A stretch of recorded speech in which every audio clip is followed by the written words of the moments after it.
Okay. Hi, everyone. It's Kate, CEO of Katico, where we help companies to select help desk and knowledge-based software, also implement and maintain it.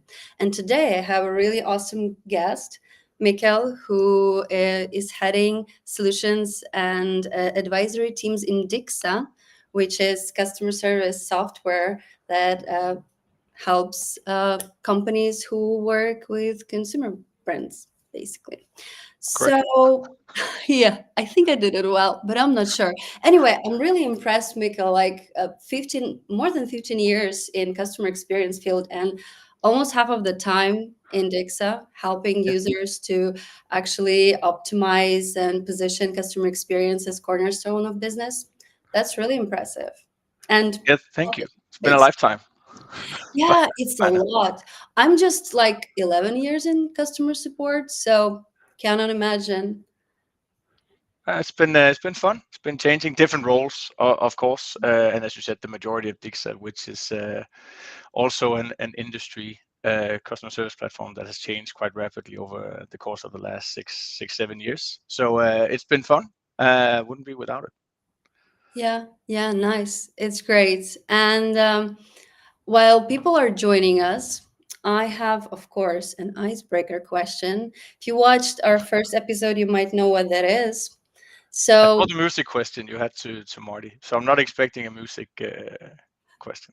oh, you should expect music question every episode. As you can see, I'm quite obsessed with metalcore bands. I'm wearing a t-shirt of one of the last ones I saw. I have some vinyl records on the background, every time new ones.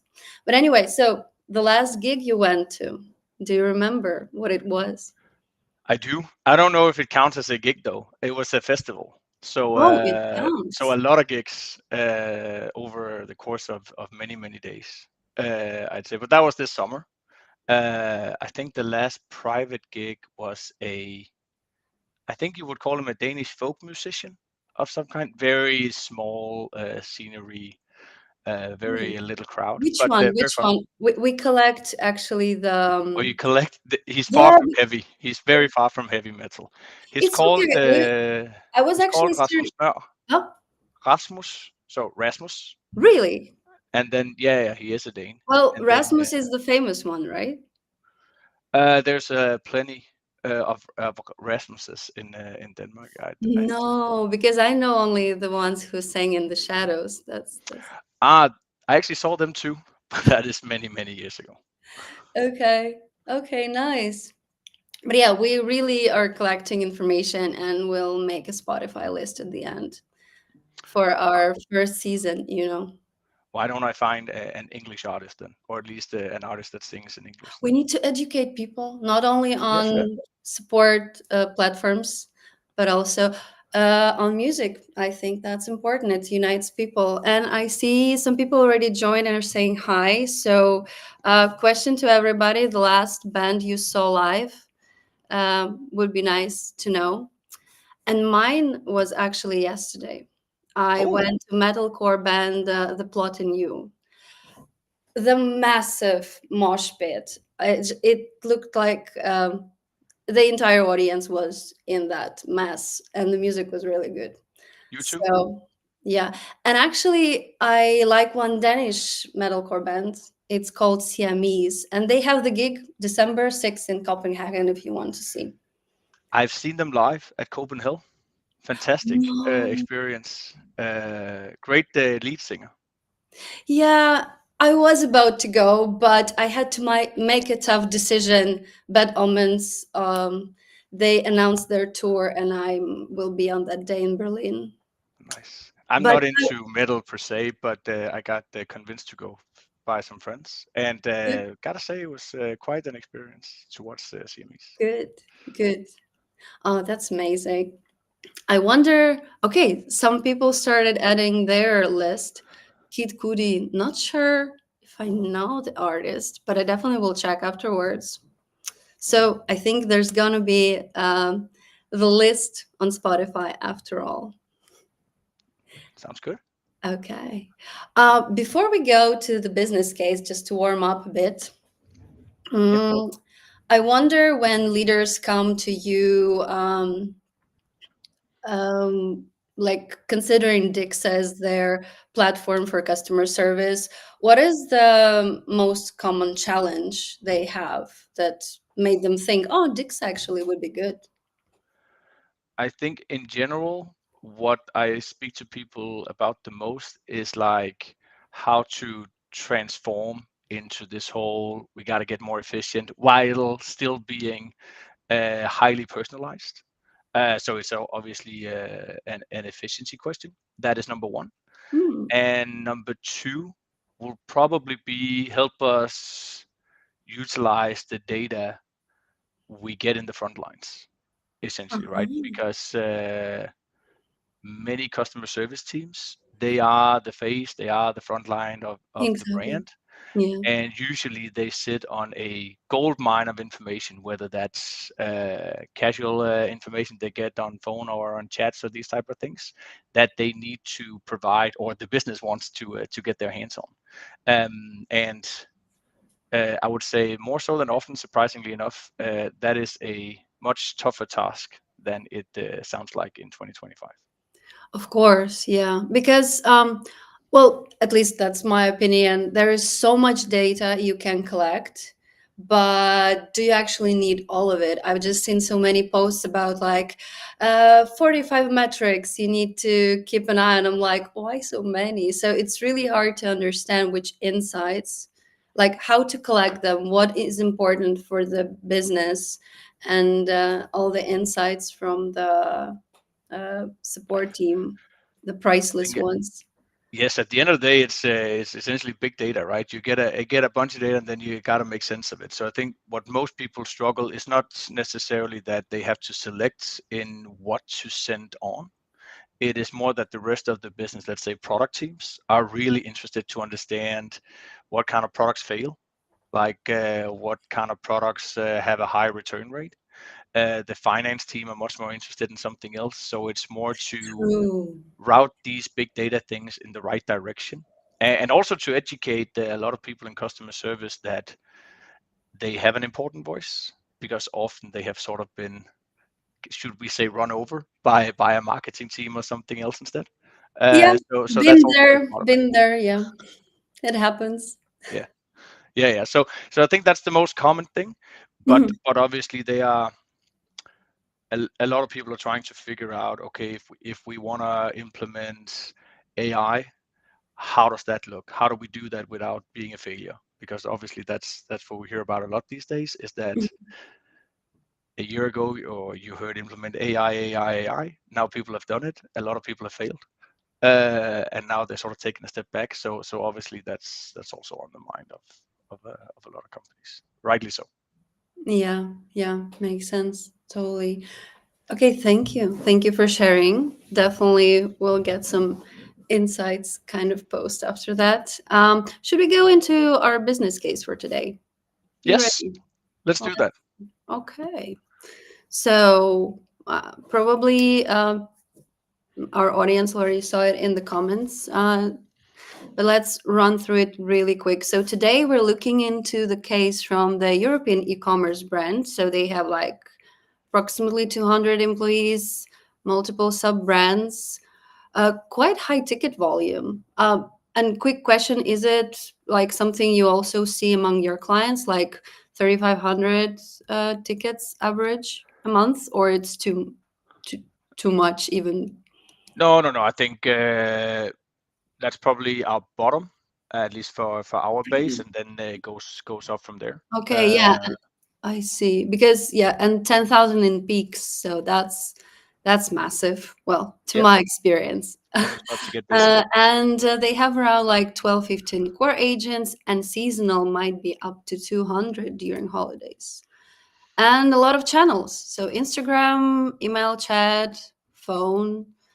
That's a lot of channels. And it, let's see the problem. I will voice it in case someone doesn't want to read. So, e-commerce group, multiple sub-brands in Europe. Most of volume is around personalized products, gifts, special occasions, limited campaigns. The hardest part is seasonal staffing. Every holiday bring hundreds of temporary agents, and training takes forever, sometimes 3 to 8 weeks. That's really a lot. By That's the time they're quite a huh? time. That's quite a lot. Yeah. Well, yeah, yeah, we will definitely get into it very soon. And by the time they're finally up to speed, the peak is already half over. Okay. And system doesn't help. One tool for email, another for phones. Ouch. Agents constantly switching tabs, which slows everything down. So, very clear needs how to onboard people in days, not months, and how to unify channels so customers don't feel the gaps.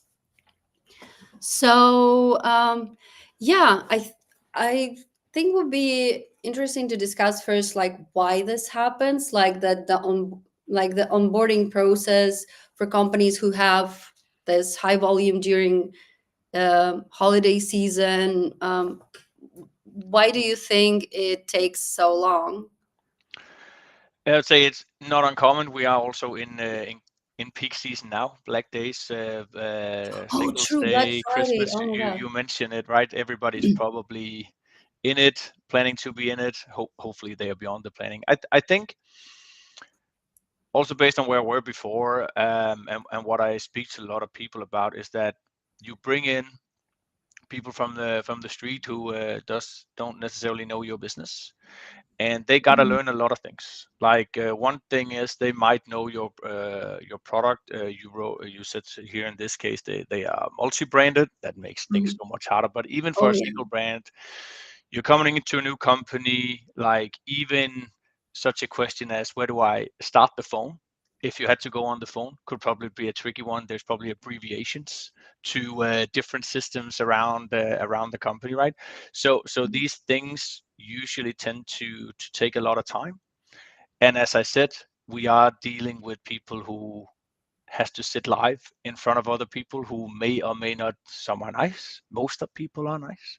Some are a bit angry, especially around Christmas. Oh yeah. Right. So there's a whole different aspect of you almost as an agent want an extra level of conformity before you take these calls because you are Mm, put on the spot instantly. So I true. think there's a process thing in general. There's a Yeah. product knowledge gap in general, and then there's also the insecurity of I'm gonna sit here and in a minute I'm gonna get a phone call. I don't know what that phone call is about, or gonna get 3 chats or 5 chats or 10 chats depending on the day, and I don't know what they are about. Um, so the Yeah. email, of course, that's the tricky part. Email, you sort of have a little bit of a Yeah. non-live wall between you and it, but you still got to solve them fast. Like if you go through that kind of peak you just read out, that's substantial.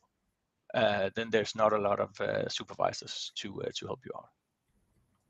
That's true. Well, when you're in chat or on the phone, yeah, you're just on the spot and you need to make decisions quickly. Yeah. And like you said, people during holidays, they are frustrated.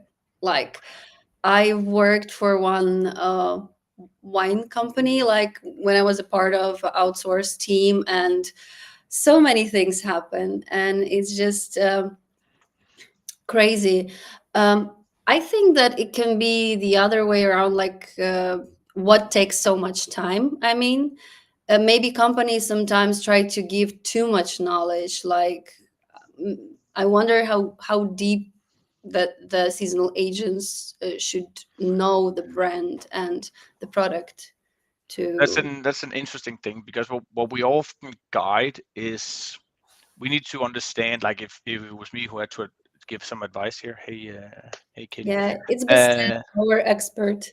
yes, another expert. That's fantastic. It's usually like, where are you at as a company with your fundamentals? And what I mean by that is, like, are you at a place where you have made the decision of saying certain inquiries can go to the seasonal staff? Like, if typically in e-commerce we would Mm, say, where's true. my order? We would say how to use a voucher. It could be you don't want to do product advice as much, because depending on the line you're in.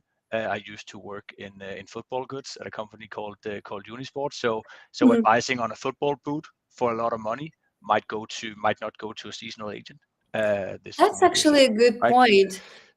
But that depends. That you need to be able to detect this. Like, you need to have a setup. So that's what I'm saying. Like, where are your fundamentals? Most companies are at this level, um, Mhm. because that will already here allow you to say, let's do simplicity. I'll just cut the cake in two and say anything that is a sales inquiry, that Mhm. is a product advice, that is a complex claim situation. I'll let our tenured staff handle. Everything else, go over here, and that's also where you can sort of focus a training to make it a bit shorter than I want to say 8 weeks, but definitely also shorter than 3 weeks. True. And actually, companies can prepare themselves for such a brilliant solution, simple and brilliant to my point, by knowing their processes. So they need to analyze data, what kind of requests they're getting, how long does it take, how complex they are. So they, when preparing for the season, they can classify, okay, these can go to seasonal staff, so we can train them only on that, and these will go to our more experienced support representatives. And also, yeah, it requires knowledge and preparing all those materials. Yeah, So that's your next step. That's like, what are your fundamentals on the knowledge? Like, we saw a great knowledge demo with you and Marty last week. Mhm. So what's the maturity on that? That more comes, at least for me, that comes into play if you want to deploy AI. That means you got to have your source knowledge sources in line. But of course also for your human agents. Definitely.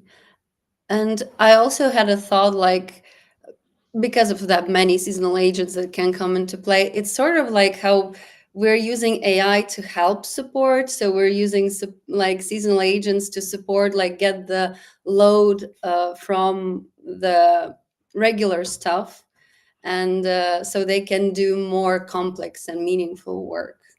Yeah. So works pretty much the same. Well, at least to me, it looks like that. In many ways, it is. Right. In many ways, you need you need the same fundamentals, whether it's a human or an AI agent. You want to take care of it. Then it more depends on how risk averse are you, in terms, if you don't work with AI, are you just willing to deploy it? Mhm. Some are. Some can, of course, and in this scenario here, we could essentially say we want to deploy AI on 20% of that half volume that comes in. That's also a way to do it. But again, Yeah, you need to understand, at least be able to detect uh, what comes in and what you want to send to true. your seasonal agents or your AI So, agents. so what would be the first steps for teams who are not like that much high tech with AI and all the fancy tools? Like, what to start with to eventually come to this optimized onboarding? Like, What do in you think? today, I would probably say that if you work with peaks, then the usual last couple of years has probably been, at a certain point we got to hire temps, and we got to train them so they are ready for, let's say, December and January, because usually January is a lot busier for support because of all the returns than December, right? That has probably been the case, and then they are focusing everything on training on processes, mostly training on systems, and training on sort of like mandates. What are you allowed to do? Um, but in many cases, that's for me, a wrong approach, because if training for temps takes 3 to 8 weeks, that's probably also the case for your full-time employees, which is still a long time. So that problem goes a bit deeper. So today, I would definitely put my efforts into, as I said in the beginning, what kind of requests, incoming requests, would we put a seasonal agent on? I'm saying again, can't find my password. Where's my order? How to use a voucher? Simple stuff that doesn't take a whole lot. But then I would create knowledge sources, step-by-step guides to solve this, because then you can decide afterwards how you want to balance AI or humans, because they would essentially look at the same place. And then it's a matter of how you prompt and instruct the AI, if that's the position you want to take, or how fast you want to train your agents. Many systems today, we will jump into a system in a sec as well, I'll be sure to share, will provide helping articles to agents. But of course, you need those. So I would devote my time in my knowledge sourcing more so than, oh, we have this process towards the warehouse. If X happens, I'm not saying it's edge cases. I'm just saying leave that to the tenured staff, or have that as a phase 2, because AI could probably also fix that at some point. Yeah, totally support you on that. That makes total sense to me. And we can address real quick the second need about the multiple channels. Yep. But it's just surprising that someone doesn't do everything in one tool. But I don't know, maybe I'm spoiled. So um, don't have much comments here because I guess everybody want to centralize communication with their customers in one software. That's Deal with. always the dream. One tool to rule it all. Yeah, but does it actually work? I would say most tools, like we have focused, at least from our point of view, we are not a marketing tool. So we are not a run tool to rule them all for the business. We have definitely made the case to say that we want to be something special for not for everybody, but for someone, instead of trying to fix the world for all companies. So we sort of leave that to Salesforce to some extent. Oh, that creature. But yeah. All right. Yeah. Thank you for your comments. So, mm, would you But I like? can jump in Yeah. if we should look at how we would usually approach this. So Yeah. can Let you give me me screen? see how. What is? I will just juggle a bit. Do we need our faces on the screen, or should we give the full visibility to people? I almost want to say the platform is much better, at least than me. So you can remove my face. Oh, stop. Okay. I will then do some fixes here so we don't distract people. There you go. And you can see Okay. I got some things going, but it's more to, if we have to think about how would we set up seasonal agents or AI agents. For us, it sort of comes down to the same. The business case you shared was a lot around personalization. So obviously this will become a balance. I'll get back to like the main dashboard, and we'll handle some different channels, because obviously one thing, as I said in the beginning, most seasonal agents will probably be put on emails, simply because handling a Mhm. phone or handling a chat or handling an Instagram becomes overwhelming, because our SLAs, now I've been fairly good to us and put them at 4 hours over here, but they are probably in minutes in terms of how fast you want to answer. And on the phone, you are on the spot. True. For me, that's a bit of underutilizing what you're getting in. That's back to my point. Then you have a bigger problem training and getting people ready than just being seasonal. So for us, it actually, of course, it starts in the channels. I can just say, sorry, for simplicity, I've made 3 sub brands to my little business here. I have a beauty brand, I have a Christmas brand, being it seasonal, and I have a sporting brand, essentially. Nice So selection. thanks. So typically, it could also be, okay, Kate, you come in as seasonal agent, you focus on beauty. but that only means we cover you here. What if they are not as busy as the rest? What if volume changes and we would actually all of a sudden like now you got to Mhm. handle sporting goods as well? So that changes. Then how should we educate you? So there's definitely something around how we are dealing with the channels. So for us, the first thing is setting up the channels, phone, email, chat, whatever you desire. You can essentially plot that into the same queue as I've done here. And then, of Mhm. course, you can start to think about level ones and level twos. These are the queues I'm assigned to. As you see, there's many more, right? So I can there's second level support and these type of things. But this is back to my point of what can we send to first line agents, Mhm. and the way we typically recommend and we would look at this is I made a little sport email for us here. Mhm. So we would essentially go in here. I'll make this bigger, collapse a few things, so hopefully people can see. Otherwise, let me know if we need to enlarge it. Looks good. And Well, thanks. Uh, so this is essentially just I'm getting an email in. You can do Mhm. this in many ways. I want to say in the old days you did this by keywords, these type of things. I have made 3 AI prompts. That is Mhm. spot if this is around delivery, spot if this is around a purchase situation, or if this quite specifically for this case is a site guide, because that's when we start to like have personalized experiences with size guides. And of course there's a default with everything happened. I included the default because this is where you can start to be smart.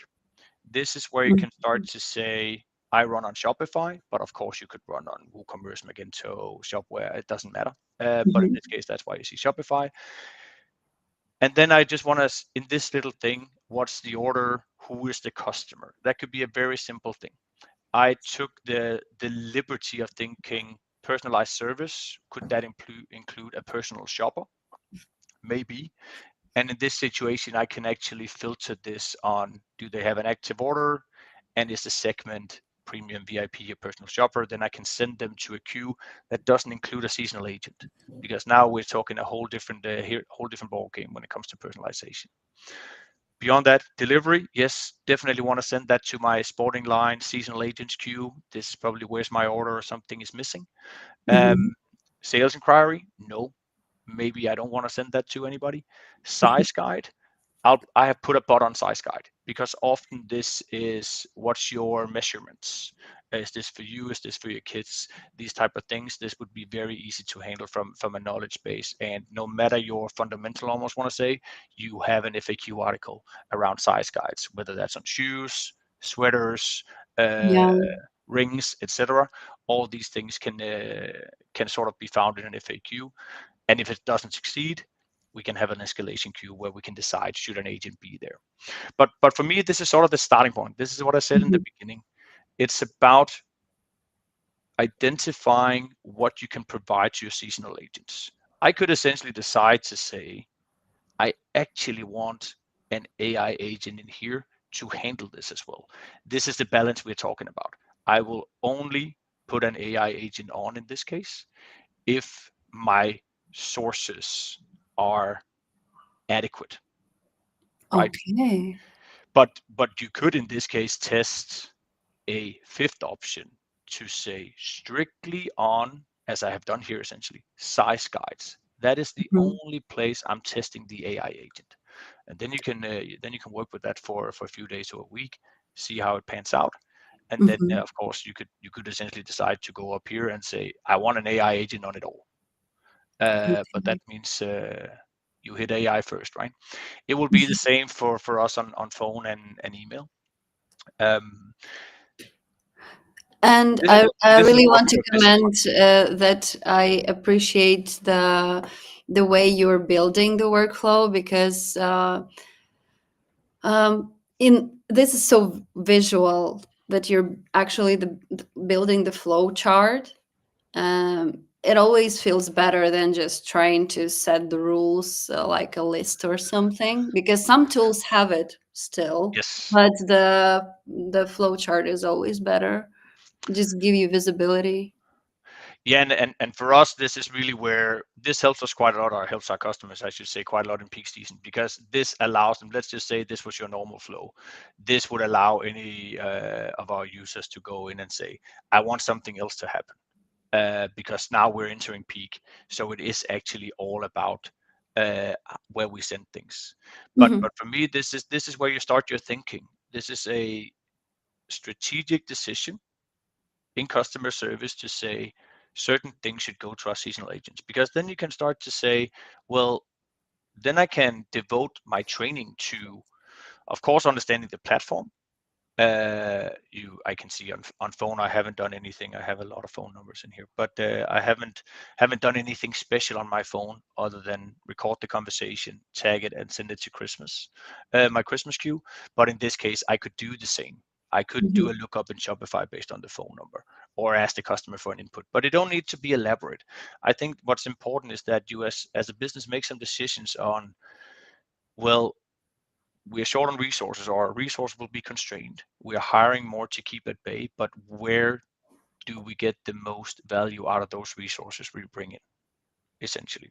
And this is what these flows allows you to do, and we allow it to do it from a customer service point of view. Like you're not involving IT, and you're ideally not even involving Dixa support on this, because it's so easy, as you say, with the workflows to I do was this. about to ask because, like, it might be complicated for some people. Like, does it like? Do you see your customers being able to do it themselves, or they require your team's help more? But you answered my question already. Yeah, we rarely. It's not that we don't want to, but we rarely assist in this, because it is. It's very popular to say low code or no code. You saw I had a URL to Shopify. That was actually the only thing I built in there. Some need some help with that, some don't. But otherwise, it is strictly workflow based. And I want to say 95% of all our users, they are doing it on their own. Oh, that's amazing. Well, I'm the kind of customer who doesn't like to talk to people, so I prefer to. Shocking, I know, but so I like to do things on my own. Yeah, of course, I get that. Um, and as I said, the second step for me is not. I'm not going to dwell too much on the Mhm. knowledge. You had a whole episode with Marty about that, so it kind of looks similar. I have made a few collections, so each collection in Dixa can actually be tied to channels, queues of, and in this case, when you have sub brands, you can tie it to beauty guidance, you can do sporting guidance, etc., and you can sort of put these in. So this is not.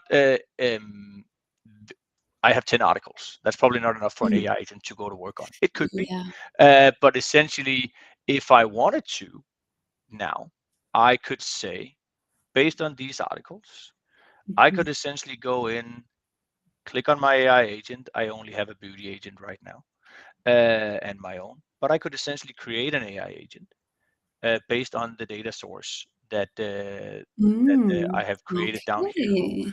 So if I wanted to, I'm not saying we're gonna. We'll call this person Sporty. And then we can say here, I have my Dixa knowledge. This could also be a website, right? I could pull in any website that I have, but now I have my Dixa knowledge, but I could essentially also take, I saw a sporting page down here, but I can select Okay. both. And then we have an AI agent, essentially. Then it's just a matter of, do we dare to deploy it or not, right? And right now I have done nothing.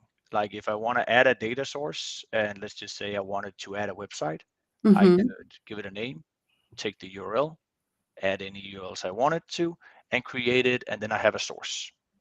So what we really want to make this about, if you have a good FAQ on your help center, make that a source, because if you feel like that FAQ is up to date and they can give you good answers, I would go in here, create it as a source, create an AI agent, and deploy it, and then see what comes of it. But only deploy it, as I said in the before. You don't have to deploy it at the top of a chat flow.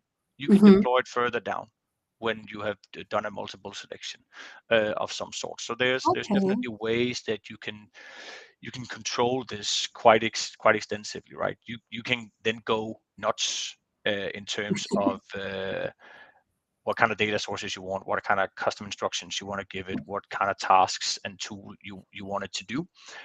But for now, it will probably work as an FAQ not hidden in an FAQ, but in your chat widget that could handle very simplistic stuff. But that Yeah. might take away 10-20% of your peak. Well, that's a So that lot. would be quite substantial. If we're Um, talking about like thousands of tickets, that's a lot. That's already exactly, a good help. exactly. I think where the beauty comes in for us and how we got our customers is that we see a lot of people even on chat, like we're not that comfortable deploying chat right now because we know that's going to get an increase to our volumes. So we're not going to Hmm. do that now. So you could essentially do it on a URL based website or anywhere, and then you can, through the flows, essentially decide where should certain topics go to. So in this case, I'm a seasonal agent, so I don't get to handle complex stuff that goes to other people. That's also what you see in the view and front of you. We have tried to sort of remove all the inboxes and the noise. So I haven't done anything. But if you can see our channels up here. So that's also part of why we train fast. All channels look the same. You could also see on for the admins as well as for the agents. So if I go Okay. online on now, I'm online on phone and email, I can sort of control this, right? But now I'm Mhm. getting offered an email in this situation. Like I got a bunch. It's giving the one to me in sports because for two reasons. I have talked to the customer before, so we can Oh, see that's that. really cool. That's a Because neat little thing to know. yeah, I know that it annoys customers, and I'm the tough one always for poor support agents. When I get transferred to someone else and they ask me all the same things again, and and also it's just somehow naturally more comfortable for people to connect with the same person because they already discussed the matter. 100%. And even though you don't like to get redirected, the likelihood of that agent remembering you might be low if they're dealing with thousands of clients. Ah, So okay, so true. we do try to put it in a classic story. I always, if you've met me, I probably told this story before. But the way I communicate with my wife is both on text, it's on Messenger, it's on Snapchat, it's everywhere, right? With her, I Mhm. can remember everything we talk about, more or less. But with thousands of clients, that's tough. But that's essentially also the life for a support agent, right? They are communicating all over. So in this case, we let you know if you've spoken to the person before. In this case, you can see there's a longer email thread going back Mhm. and forth where we provide you with a contact reason summary, an initial provider solution summary, and if there's any final resolution, and if they have mentioned something like an order number or anything like that. The easy part here, at least Mhm. for the agents, if we instantly give them access to a full timeline story. So in here, now I've been a bit busy today, so having Yeah. seven interactions with the same customer on the same day, that screams angry customer at the end. But you can see, I can see all phone calls, so I can just preview what was the call with Mikkel about. It is transcribed. Mhm. So essentially, I could see here, I called and said my voucher didn't work. And you can also see here that was solved. But I could Okay. also see there's a live chat. Mikkel also chatted with us, and that is green here, so that means that's actually open. So essentially, we want to go into all these things, provide the agents with like full context of what has happened in the past. So to your point, we don't have Mhm. to ask, what is this all about? I want this conversation, now it's an email. But if it was a phone call conversation, I want the agent to say, hi, Mikkel, is this about the email where you are asking to change your size? Whole different Mhm. experience, right? That's where the personalization at scale comes in on these Yeah, different things. Of course, you have your attributes, ticket fields, same feature as many names, these type of things, right? But that's the core of our platform to get agents up and running super fast by being in the same view. well, that's really amazing. Like I think what, at least for me, throughout all of my experience in support, the the most important is for agent to have context when customer reaches out, and thus that personalization comes from that knowledge that agent has, and it's Yeah. great to see the tool that actually helps agent to uh, use the knowledge, so it really looks very personal and intentional, the communication with the customer. And say Really. typically 8 out of 10 times, I'd say, no matter who you are as an agent, you need three things. You need context of what has happened in the past. Yeah.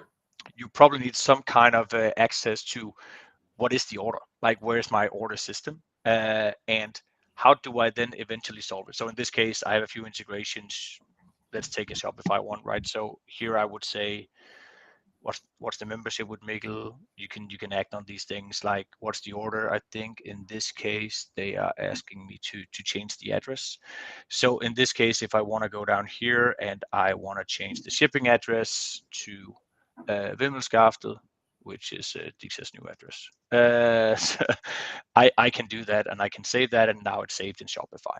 So it really is that core piece. So already here we Hmm. are not training the agents on what to do in Shopify. So already here Hmm. we have made a deliberate choice to say in Dixa you can do a numerous of things to with Shopify, but from Dixa. If you need to do more than what we're displaying here, that should probably be a transfer to another queue or to another agent, and we can allow those transfers. So already here you can make a deliberate decision about, Mikkel, you are allowed to opt them in. You are allowed to give them a voucher or full refund or Hmm. partial refund, these type of things. You make a deliberate decision about these things. And then as a final thing, you're sort of adding everything, auto modification. So our knowledge base, also kind of like we saw on Pilot actually, like, okay, they are like proactively giving the agents, you have context, you know Hmm. the order. That's the easy part for many things, but how to solve it is often, that's where they turn their head and like, is anybody around to help me? And that's really where you get efficient. That is if you turn that whole interaction, who can help me, into a space of a guided knowledge. Now, this is just made up by me, of course. I hope people have better internal guidance for something like this. But here you could also have mandates to say you can do vouchers for up to 40%. Anything above 40 needs an approval from somebody else. These type of things could go in. And then you could essentially say, I'm just prompting to say, solve this. And now I just want my knowledge base and my AI to come up with this. So I'm not even, and now this is perfect because now it's Danish because I'm Danish. So this is not even by design, but this allows me to translate it, essentially, if that's what we want to do. So if we can, I can just translate this to conversational language. So you can do this across regions. I also think your business case was across Europe in this case. Um, and with AI these days, agents are more like, they are editors to some extent. So they essentially can say, yes, this looks right, or I need to change this, or in this case, Mikkel, this looks stupid. You should have done a different style guide. But the smart replies actually also allow you to, again, do less of a training. Like, you don't need to train like, this is our tone of voice. This is how you should sound like on this page. Hmm. Yeah. Each beauty brand or sports brand could have a different style guide, and we can modify all these articles. If I Okay. have to do one more thing, so if I go live on my chat, I think then I have, this is all sports. Right now we are servicing sports. Now there's a conversation in beauty, and this now means both my attributes have changed. Before we had, I think, New Balance or Nike Adidas over here. Now we have another one, Okay. and my articles are now updated to only consist of how we handle beauty-related questions to our sub. Hmm.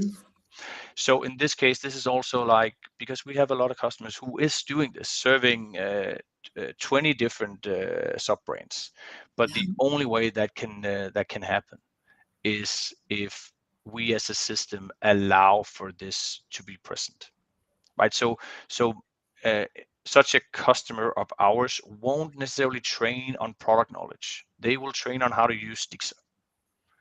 They Yeah. won't change on the backend system because that happens from Dixa. Okay. Yeah, and actually that already cuts the training time. Usually the biggest time is that whole where do I find knowledge? What do I look up? And if you're really unlucky, you join a company who has it all in a PDF, a 100-page PDF or something. That still happens. But I it is know. really, or you have extensive knowledge bases with thousands of articles. Many people have that. Then it's a matter of how can we, just like I said with the data, how can we sort of harness that knowledge to only being shown for relevant cases. True. That's really True. the essence of it. And Yeah. then of course with AI, now you can sort of Mhm. translate everything. So you can essentially say, well, I'm in Denmark. It's easiest for me to hire seasonal agents from Denmark, but they don't speak German. But Mhm. the AI will allow them to at least appear as Germans.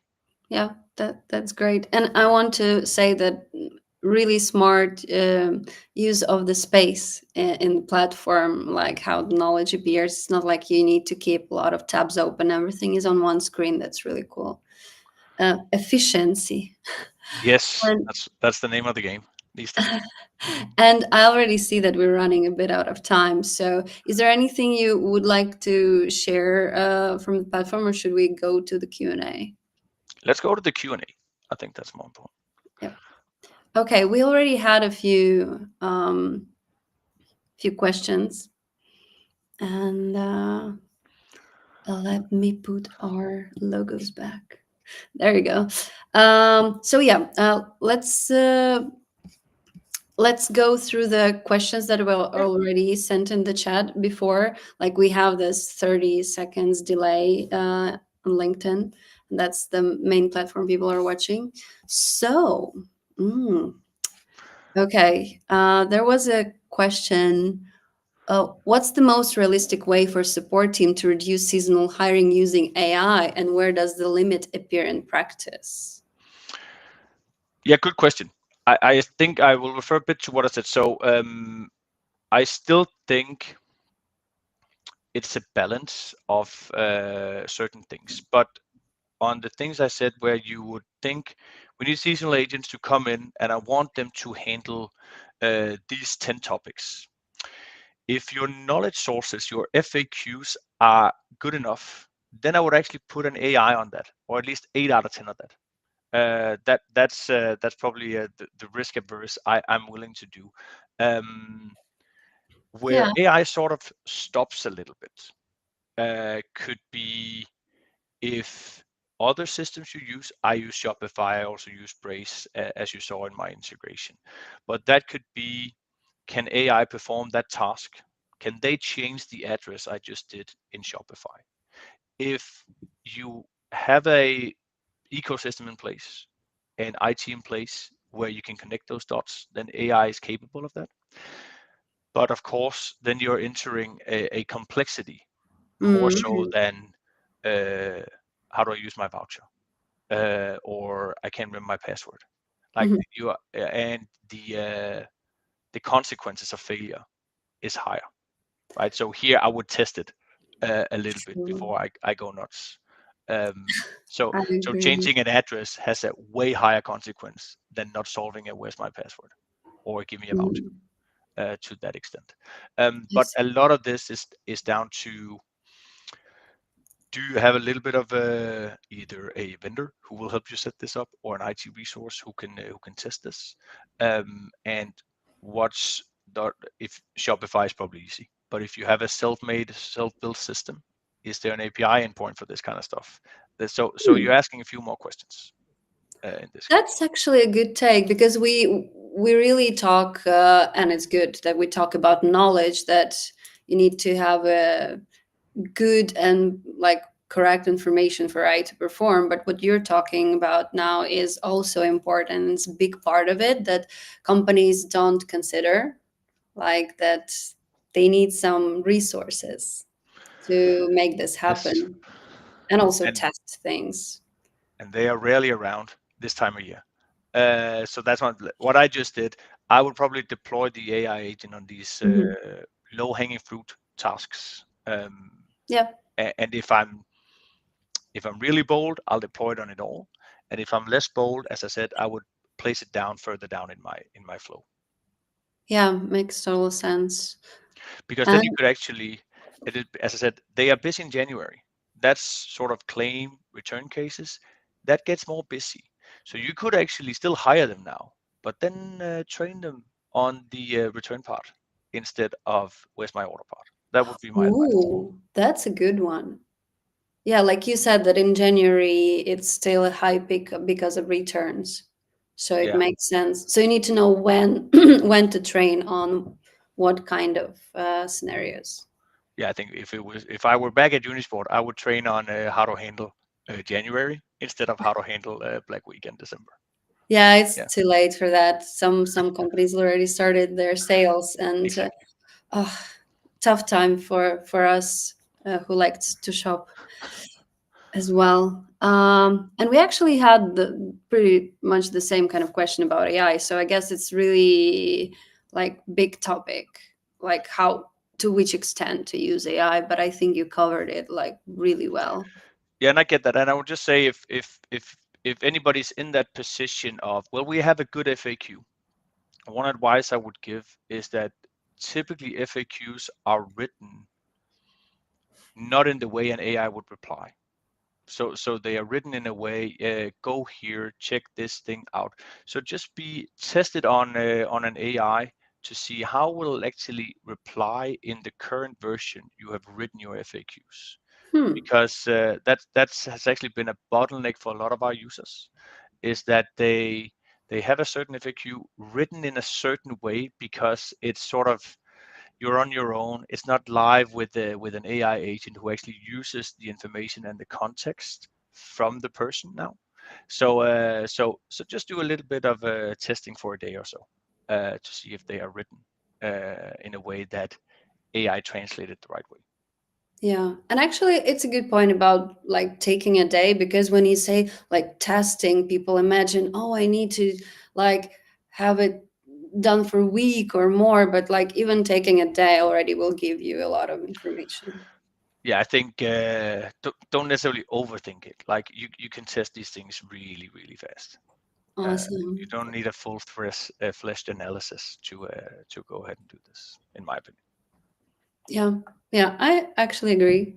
And I don't see any other questions in chat. I guess the AI is like the big question for everybody, to which extent to use it. So totally get it. And I guess I will just ask you a question like what is next strategic step for Dixa in terms of AI? Will you surprise your users with anything? I hope so, but I think for one of the learnings we've done throughout 25 is that we have essentially built a lot of things in the AI. I showed you a little bit of glimpse Yeah. of the co-pilot, the AI on the bot. What we're switching to is actually how can we deploy even faster. So what is on the co-pilot is not necessarily the same, you can say, engine we use on the bot. So we are going Hmm. to switch everything to Gen AI in 26. So a lot of this might be under the hood, but that essentially means that we could develop super fast in terms of Okay. make the bot self-learn even better than it does today. Uh, I saw Marty was ahead of us on how to update their knowledge articles. Mhm. So kudos to him and Pylon. So that's also gonna be a step for us. But just as much to say, um, I log into Dixa every morning, so this is probably gonna be a big thing for us. As an admin, we want the AI to let you know where you should improve your flow, Hmm. or where to train your seasonal agents. To say yesterday you had, I'm just saying, thousand conversations about this topic. You solved 800 really well. The last 200, this we recommend you do X, Y, and Z to improve your experience for your users. So that's where we're headed. Uh, big Yeah, big picture, of course.